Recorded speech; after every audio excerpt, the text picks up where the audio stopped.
So as folks know, this week, Governor Nikki Haley has made the decision to remove the Confederate flag from, or she's asked for the legislature to remove the Republican flag from the state's capital. Now, a lot of people have called this courageous, and to them, I'm baffled by this courageousness because I don't see anything courageous about it.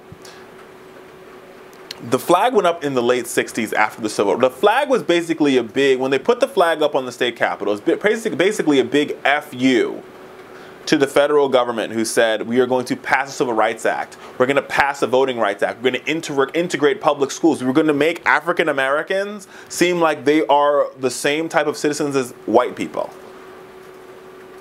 And for years, that flag, America, flew high above the state capital of South Carolina.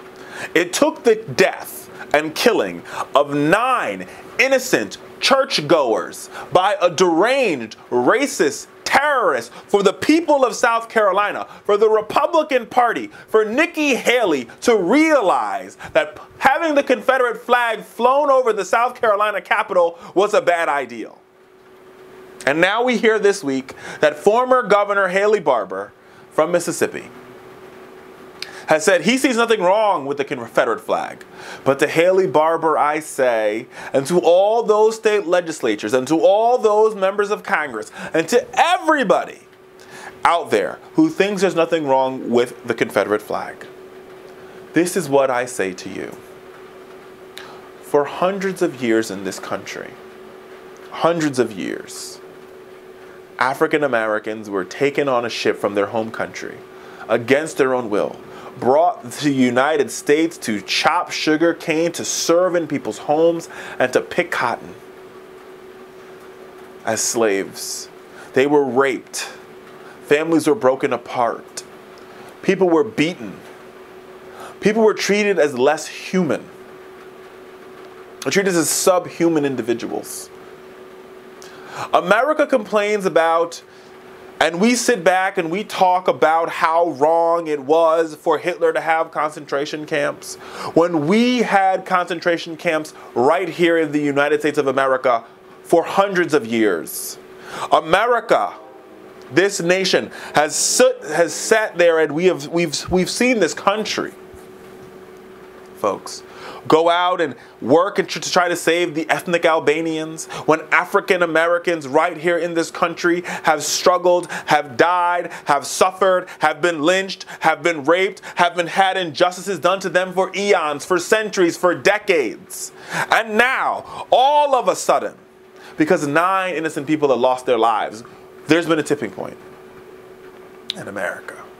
America taking down the Confederate flag is something that should have been done years ago. But it does not take away the racism that exists in millions of Americans' hearts. It doesn't take away the hatred and bigotry that we see displaying itself in streets all across the United States of America when an African American man is shot and killed unarmed by police. It doesn't take away from the fact that African American boys and African American boys and African American girls are 3 times more likely to be suspended from school than their white counterparts. America, it doesn't take away from the fact that 35% of the children in this country are living food insecure, straight up hungry. You can take down every Confederate flag in this country, America, and it does not take away the stains of racism, of hatred, of bigotry that exists in America. Because let me tell you something. Yes, what we saw in Charleston was tragic. Yes, what we saw in Charleston was hurtful. Yes, what we saw in Charleston shouldn't have happened. But guess what? Are you surprised by it? Because I'm telling you one thing, America. One thing I'm here to tell you. This radio host here is not surprised by it, because the week before we saw a video in which an African-American young woman was thrashed down to the floor like a rag doll by a police officer. Last week, we saw a 12-year-old African American in Fairfield, Ohio, who was pepper sprayed by a police officer. She was unarmed, just trying to go to the pool. A couple weeks ago, we saw the innocent killing of Walter Scott, a young man who all he wanted to do was a veteran, and a young man who was a little bit late in his child support who ran from the police but was shot in the back anyway. Just a couple weeks ago, we saw the death of Tamir Rice, a young boy who was playing with a toy gun who was shot in the face by police.